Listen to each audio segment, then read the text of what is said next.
नमस्कार, मैं हूं राहुल सिन्हा। सत्ता के सभी न्यूज मित्रों का स्वागत है। दिल्ली में लुढ़कते तापमान के बीच आज सियासी पारा काफी हाई रहा। आज दिल्ली में राष्ट्रीय कार्यकारिणी बैठक से बीजेपी ने 2024 के लोकसभा चुनाव के लिए शंखनाद कर दिया है। चुनावी बिगुल फूंकते हुए पीएम मोदी आज खुद सड़क पर उतरे। सत्ता में आज बताएंगे कि 700 मीटर के रोड शो से पीएम मोदी ने सियासी विरोधियों को क्या संदेश दिया। पूरी दुनिया में हर रोज लाखों लोग फ्लाइट से सफर करते हैं, लेकिन नेपाल में 10 सेकंड के अंदर हुए दर्दनाक क्रैश ने हर किसी की हिम्मत को हिलाकर रख दिया, सोचने पर मजबूर कर दिया कि क्या हवाई सफर सेफ है। आज सत्ता में हवाई सफर के दौरान होने वाले डर को डिकोड करेंगे।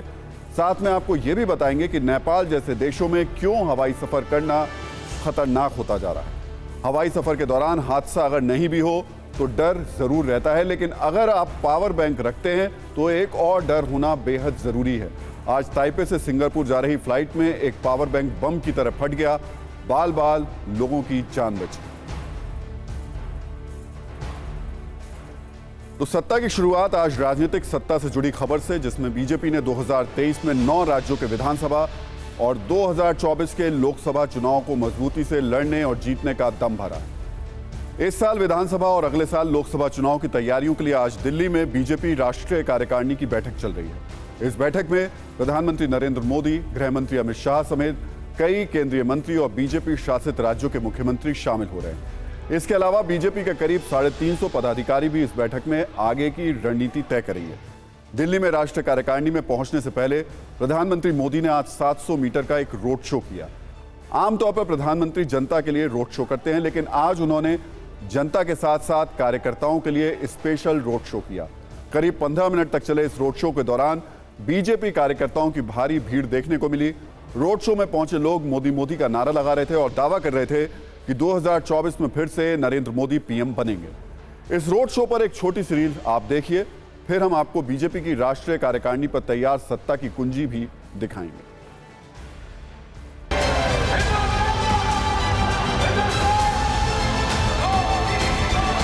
देश में ऐसे प्रधानमंत्री को पाके हमारा सौभाग्य है कि हम अपने ऐसे प्रधानमंत्री को पाए।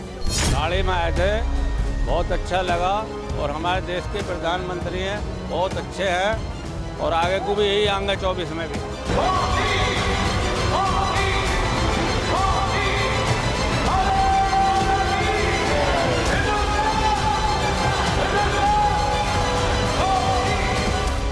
बहुत अच्छा लगा हमें मिलकर और बहुत बेहतरीन और बहुत अच्छे नेता हैं हमारे देश के।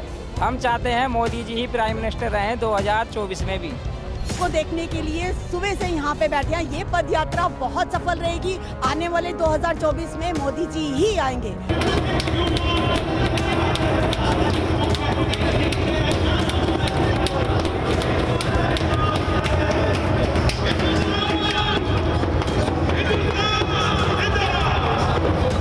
मोदी जी जो है हमारे देश के लिए जो कर रहे हैं उसके लिए उनका बहुत बहुत धन्यवाद, और उन्होंने जो अपनी पहचान जो है विदेश में भी हमारे देश की बनाई है उसके लिए बहुत बहुत धन्यवाद।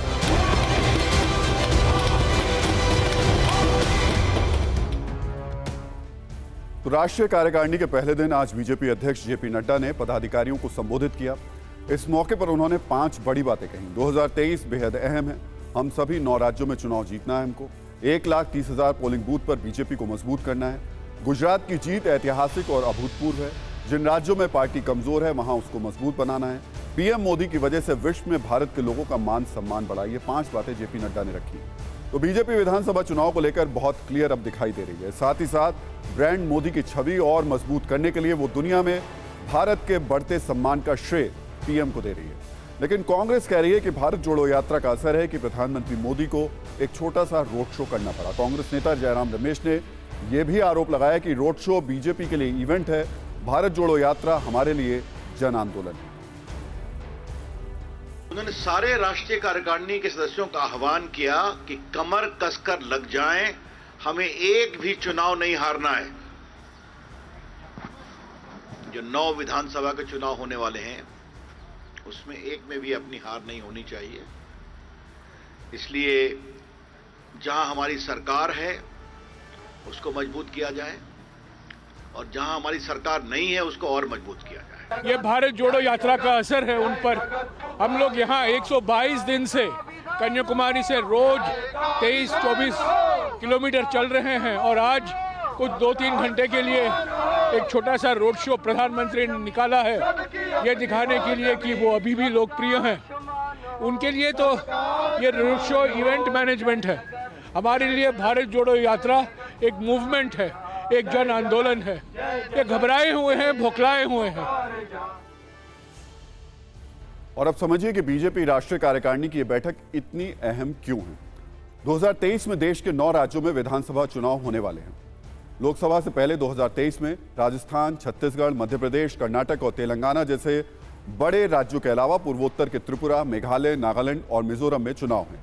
इन 9 में से 3 राज्यों में बीजेपी के सीएम हैं, 2 राज्यों में कांग्रेस के सीएम हैं, बाकी 4 राज्यों में क्षेत्रीय दलों की सरकार और उन्हीं के सीएम हैं। जिन 3 राज्यों में बीजेपी की सरकार और मुख्यमंत्री हैं, उनमें 2 राज्य बड़े हैं। तो बीजेपी इस बार कोशिश कर रही है कि दक्षिण में कर्नाटक के अलावा वो दूसरे राज्यों में एंट्री करे। कर्नाटक में पहले से बीजेपी की सरकार है, उस सरकार को बचाए रखने की कोशिश है। तो कर्नाटक के साथ साथ तेलंगाना में भी पार्टी एक्टिव है। बीजेपी पहली बार तेलंगाना जीतने की कोशिश भी कर रही है।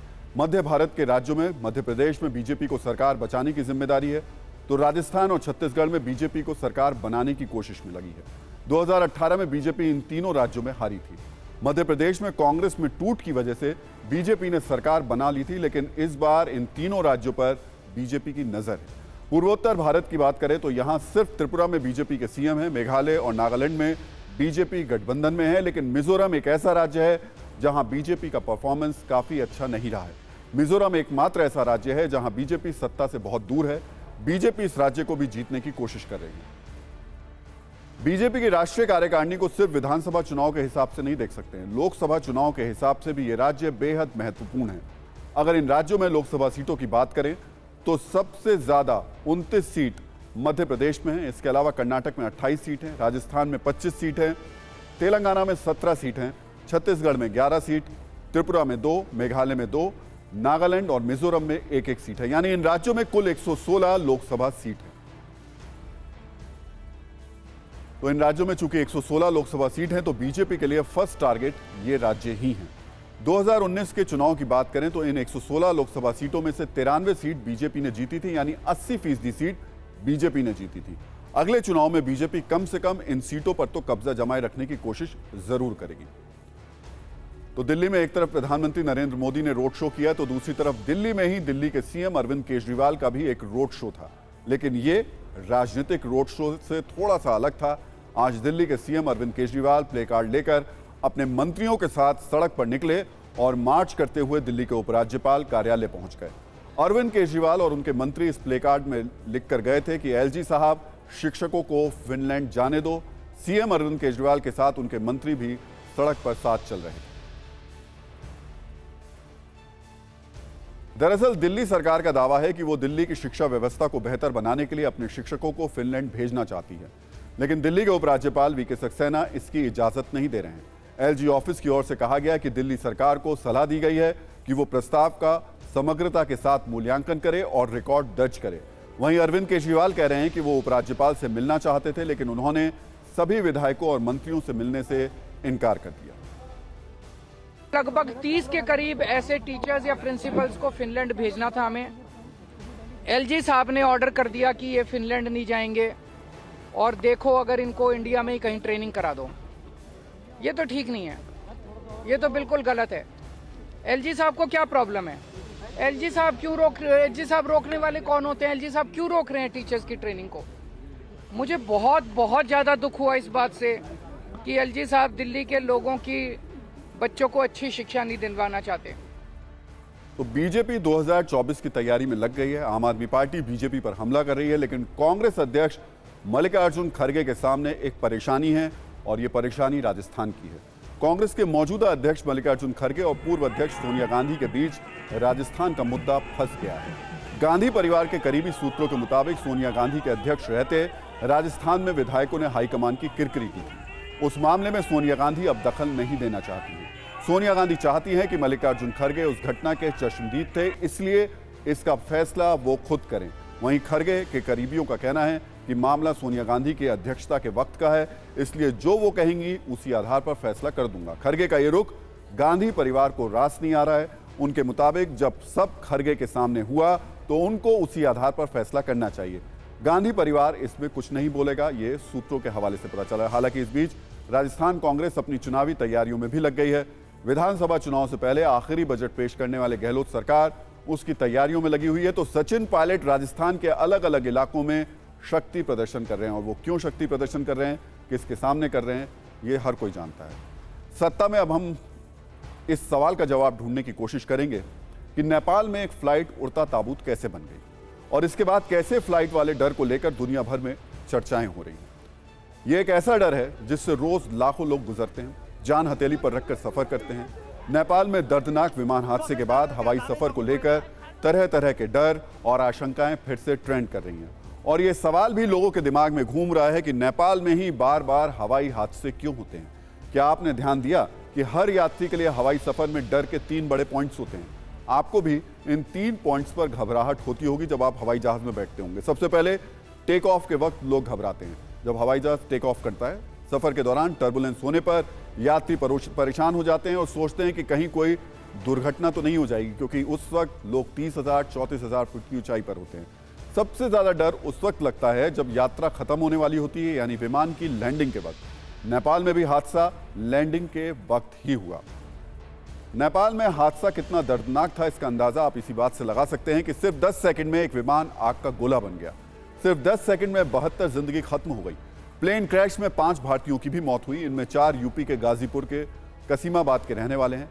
नेपाल प्लेन क्रैश से पहले का सनसनीखेज एक वीडियो भी सामने आया है। क्रैश से पहले गाजीपुर का एक पैसेंजर फेसबुक लाइव कर रहा था। ये वीडियो आपको डरा देगा। पहले कुछ सेकंड की रील में नेपाल हादसे की दिल दहलाने वाली इस तस्वीर को देखिए।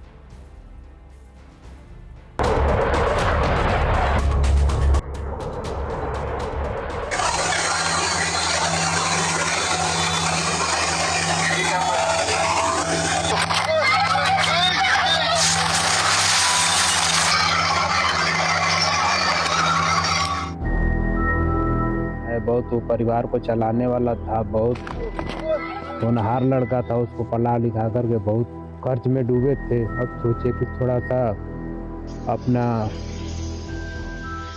परिवार सुरक्षित हो जाएगा, तो यह दुखद बहुत घटना घट गई। एरिया पूरी परेशान है, कोई से पूछे से आंख में पानी आ रहा है, सभी दुखी हैं।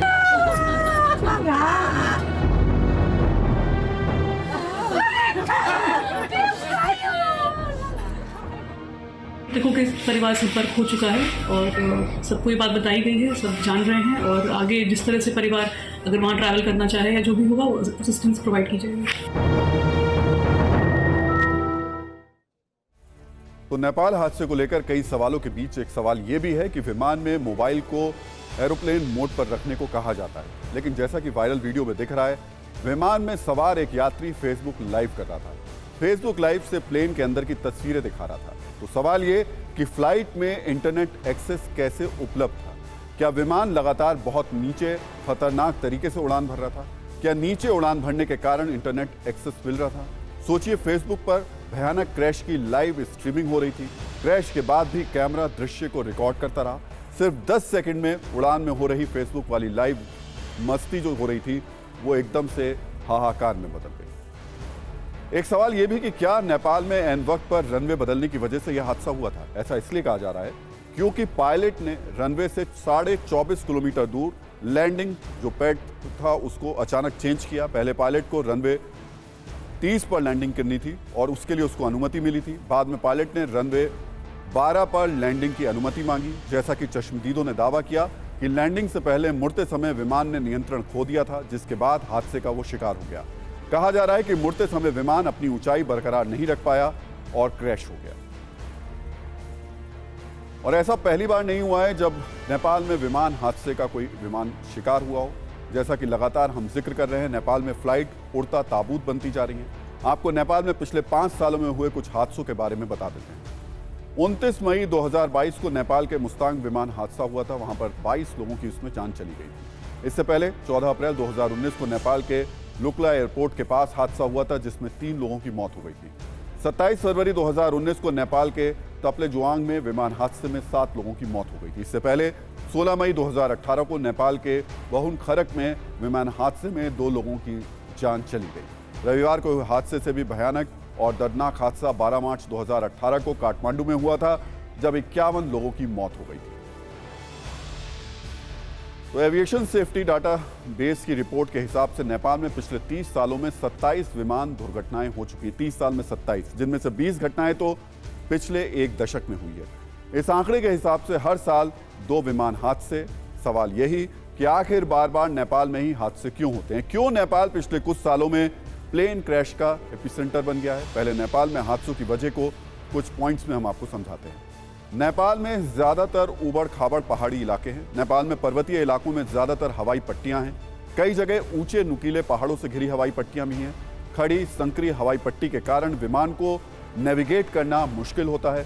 संकरी घाटियों के चलते विमानों को टर्न लेने में कठिनाई होती है। नेपाल में अचानक मौसम बदलना आम बात है, जो विमान हादसे की वजह बनता है। सबसे अहम बात, नेपाल में पर्याप्त प्रशिक्षित एविएशन स्टाफ की कमी है। इतना ही नहीं, नेपाल में विमान सेवा चलाने के लिए पर्याप्त स्टाफ भी नहीं है। इसके अलावा नेपाल में नए विमानों के लिए बुनियादी ढांचे की भी भारी कमी है।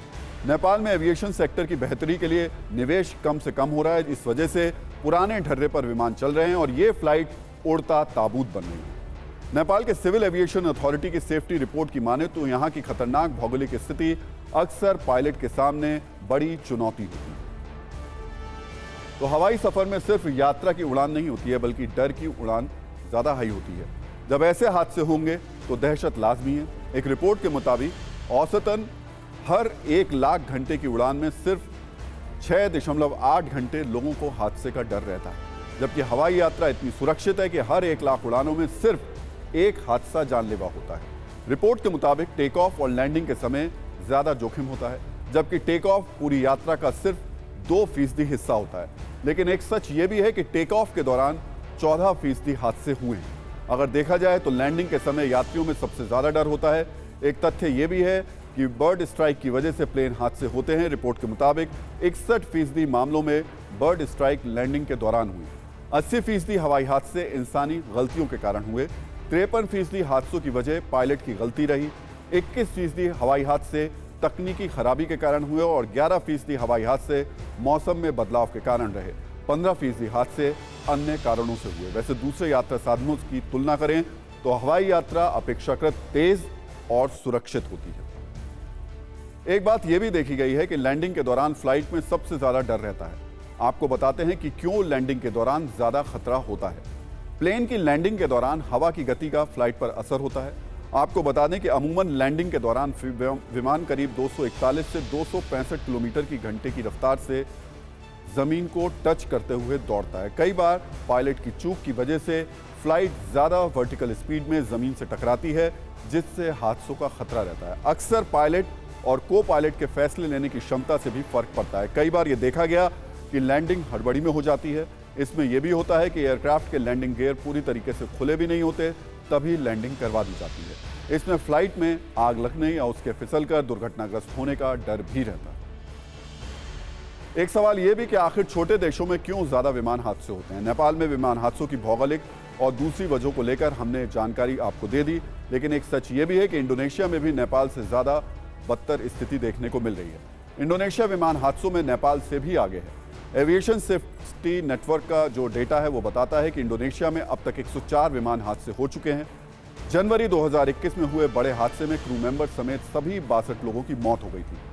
अक्टूबर 2018 में ऐसी ही दुर्घटना में 189 लोगों की मौत हो गई थी।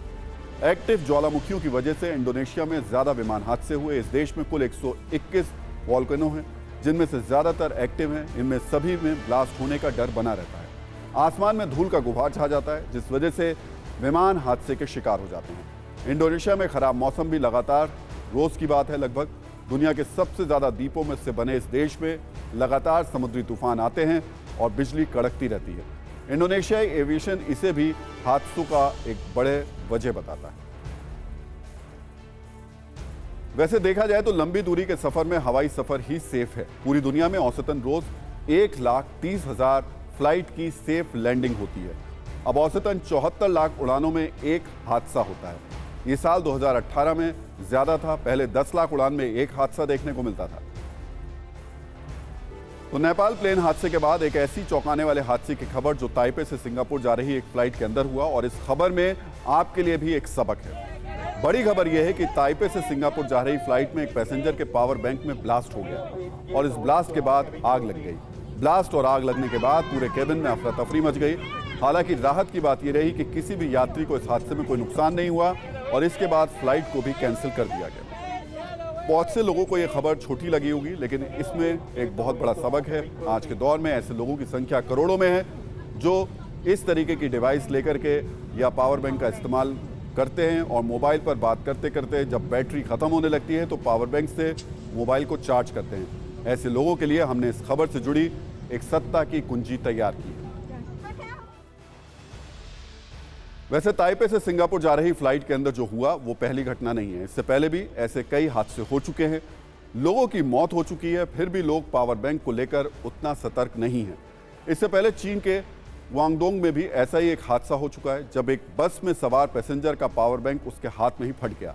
आप इस वीडियो में भी देख सकते हैं कि कैसे पावर बैंक में ब्लास्ट के बाद आग लग गई और उस शख्स ने कैसे अपना बैग दूर फेंक दिया। इससे पहले चीन में ही एक फ्लाइट में रखे बैग में पावर बैंक फटने की घटना हो चुकी है। यहां भी पावर बैंक में ब्लास्ट के बाद आग लग गई। हालांकि क्रू मेंबर्स ने फौरन पानी डालकर बैग की आग को बुझा दिया। सिर्फ विदेशों में नहीं, भारत में भी पावर बैंक से जुड़े ऐसे हादसे सामने आ चुके हैं। जून 2021 में एमपी के उमरिया में पावर बैंक में ब्लास्ट से 28 साल के एक लड़के की मौत तक हो गई, जबकि अगस्त 2016 में चंडीगढ़ में एक कार में रखा पावर बैंक फट गया था। हालांकि इसमें एक शख्स बाल बाल बच गया था। लेकिन न्यूज मित्रों के मन में यह सवाल होगा कि आखिर पावर बैंक अचानक से बम क्यों बन जाता है, आखिर पावर बैंक फटने की घटनाएं क्यों होती हैं। तो इसे भी समझ लीजिए। दरअसल पावर बैंक में लिथियम से बनी बैटरी होती है। लिथियम बैटरी में बहुत ज़्यादा पावर होती है। इस तरीके के मैग्नो इलेक्ट्रिक लाइट नाम का एक इसमें द्रव्य होता है जिसके गर्म होने पर ब्लास्ट की सबसे ज़्यादा आशंका बनी रहती है। यहाँ आपको ये भी बता दें कि प्लेन के कार्गो लगेज में पावर बैंक ले जाने की मनाही होती है, क्योंकि पावर बैंक का इस्तेमाल करने वालों की संख्या बहुत ज़्यादा है। इसलिए अपने न्यूज़ मित्रों को सावधान करना हमारी जिम्मेदारी है। इसलिए गौर से सुनिए, अगर आप भी मोबाइल या किसी दूसरे डिवाइस को चार्ज करने के लिए पावर बैंक का इस्तेमाल करते हैं तो आपको क्या सावधानी बरतनी चाहिए। सबसे अहम बात, पावर बैंक पूरी रात चार्जिंग पर लगाकर ना छोड़ें। पावर बैंक चार्ज करते वक्त साथ साथ किसी दूसरे डिवाइस को चार्ज ना करें। पावर बैंक को किसी गर्म जगह ना रखें, क्योंकि बैटरी गर्म होने के बाद ब्लास्ट का खतरा रहता है। पावर बैंक की बैटरी ज़्यादा डाउन होने से पहले ही उसे चार्ज कर लें, इससे बैटरी पर लोड कम रहता है। पावर बैंक को चार्ज करने के लिए किसी अच्छे चार्जर का इस्तेमाल करें। जबकि आपको महसूस हो रहा होगा कि इस्तेमाल करते हुए पावर बैंक थोड़ा सा फूल गया है, जब ऐसा लगे उसे फ़ौरन हमेशा के लिए इस्तेमाल करना बंद कर दें। एक बड़ी बात यह भी कि कम कीमत के चक्कर में लोकल कंपनी का प्रोडक्ट ना लें। पावर बैंक के लिए अच्छी यूएसबी केबल का इस्तेमाल करें। एक अहम बात यह कि कुछ लोगों की आदत होती है कि वो हर वक्त पावर बैंक से मोबाइल चार्ज करते रहते हैं, इसलिए ऐसी गलती बिल्कुल भी ना करें। यानी पावर बैंक का इस्तेमाल सिर्फ इमरजेंसी में ही करें। तो सत्ता में अब बात एयर इंडिया के उस शर्मनाक कांड की जिसमें हर दिन नई कहानी, नई थ्योरी और नए नए ट्विस्ट सामने आ रहे हैं, जिसके बारे में आपको पता होना चाहिए। सत्ता में हम इस खबर को थोड़े अलग तरीके से दिखा रहे हैं, क्योंकि हम तथ्यों में ओपिनियन की मिलावट नहीं करना चाहते, ताकि आप तक जो खबर पहुंचे वो एकदम खरी हो। इस केस में एयर इंडिया की उस फ्लाइट में मौजूद 2 क्रू मेंबर्स का बयान सामने आया है, जिसमें उन्होंने ये बताया कि उन दोनों ने में से किसी ने भी आरोपी शंकर मिश्रा को प्लेन में शराब नहीं सर्व की। हालांकि हम शुरू में ही ये स्पष्ट कर दें कि शराब सर्व ना होने का मतलब किसी तरीके की क्लीन चिट नहीं है। हम सिर्फ तथ्य सामने रख रहे हैं। TV9 भारतवर्ष के पास इस मामले से जुड़े वो इंटरनल दस्तावेज भी आ गए हैं जिसमें ये सब कुछ लिखा हुआ है, और उन्हीं के जरिए हम आपको बताते हैं कि इस पूरे विवाद में कैसे नया ट्विस्ट आ गया। हम आपको उस फ्लाइट के क्रू मेंबर्स रूबी का वो बयान दिखा रहे हैं जिसमें उन्होंने लिखित में ये माना कि उन्होंने उस दिन एयर इंडिया की फ्लाइट में सीट नंबर 8C पर बैठे शंकर मिश्रा को लिकर सर्व नहीं किया, यानी शराब नहीं दी। इसी तरह उस फ्लाइट में मौजूद रेबेका नाम की एक और क्रू मेंबर ने भी इस केस में अपना लिखित बयान दिया है। वो भी इस वक्त आप TV9 भारतवर्ष पर देख सकते हैं। रेबेका ने भी ये बताया कि उन्होंने 8C पर बैठे शंकर मिश्रा को शराब नहीं दी।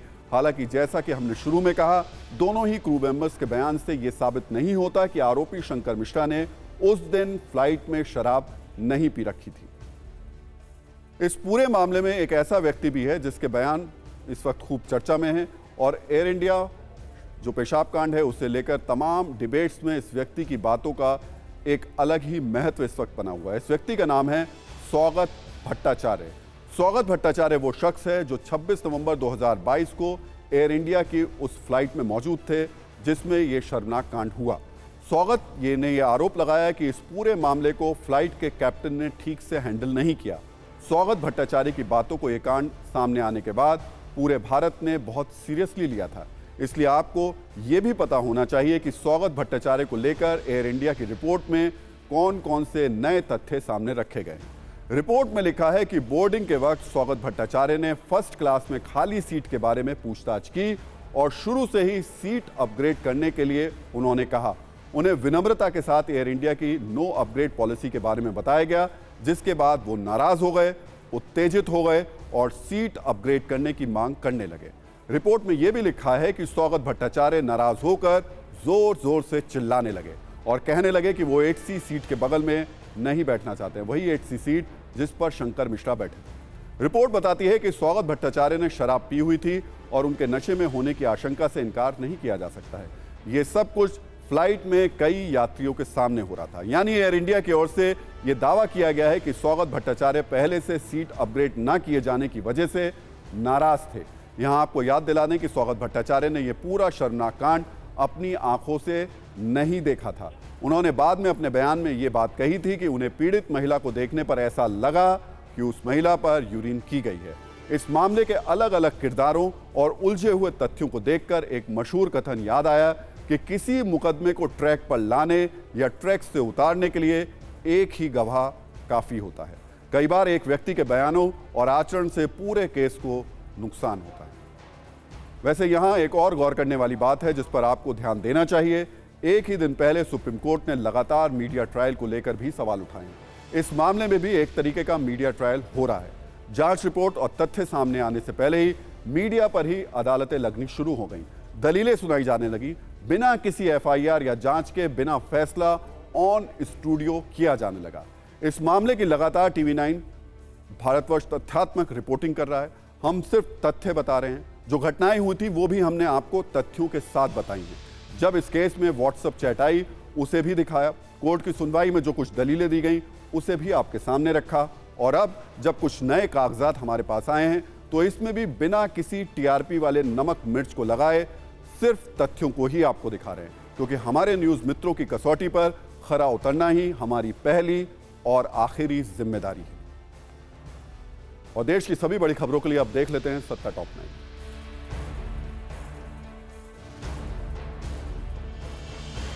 चुनाव आयोग माइग्रेंट वोटरों के लिए रिमोट वोटिंग की तैयारी में जुटा है। इसे लेकर दिल्ली में चुनाव आयोग ने रिमोट वोटिंग मशीन का प्रदर्शन किया। इस डेमोन्स्ट्रेशन में सभी दलों के प्रतिनिधियों ने हिस्सा लिया। केंद्रीय ग्रामीण विकास राज्य मंत्री फग्गन सिंह कुलस्ते का एक विवादित बयान सामने आया, जिसमें उन्होंने कर्ज माफी के मुद्दे पर कांग्रेस और कमलनाथ का नाम लेते हुए अमर्यादित बयान दिया। कांग्रेस ने फग्गन सिंह की बर्खास्तगी की मांग की। दिल्ली पुलिस ने बड़ी आतंकी साजिश को नाकाम कर दिया। जहांगीरपुरी से गिरफ्तार आतंकियों से पूछताछ में बड़ा खुलासा हुआ। ये आतंकी दिल्ली पंजाब में बड़े आतंकवादी हमले की फिराक में थे। इनके निशाने पर कई बड़े सिख नेता थे।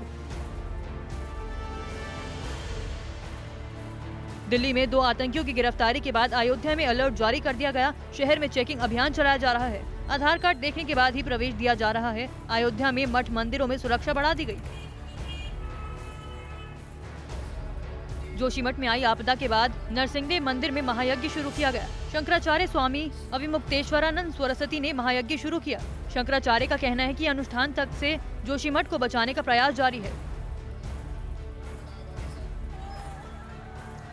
राजस्थान के दौसा जिले के पालोदा गांव में आज सुबह गोलियों की गूंज। गोली लगने से एक महिला समेत 2 लोगों की मौत हो गई। वहीं 4 लोग इस वारदात में गंभीर रूप से घायल हो गए। 11 लोगों को वारदात के बाद गिरफ्तार कर लिया गया। पुलिस मामले की जांच में जुटी है।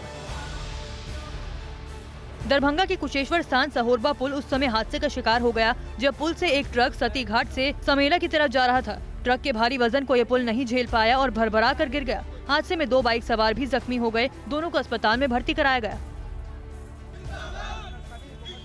ठाकुर बांके बिहारी मंदिर के कॉरिडोर को लेकर व्यापारियों का प्रदर्शन लगातार जारी है, जिसकी वजह से श्रद्धालुओं को काफी परेशानी का सामना करना पड़ रहा है। दर्शन के लिए भक्तों का सैलाब उमड़ रहा है, वहीं पूजन सामग्री नहीं मिल रही। गुना में एक पुलिस एसडीओपी का गाना गाती हुई वीडियो सोशल मीडिया पर वायरल हुआ, जिसमें वे किशोर कुमार का गाना ओ हंसिनी गाना गाते दिखाई दे रहे हैं। पुलिस का कहना है कि गाना गाने से मुक्ति मिलती है।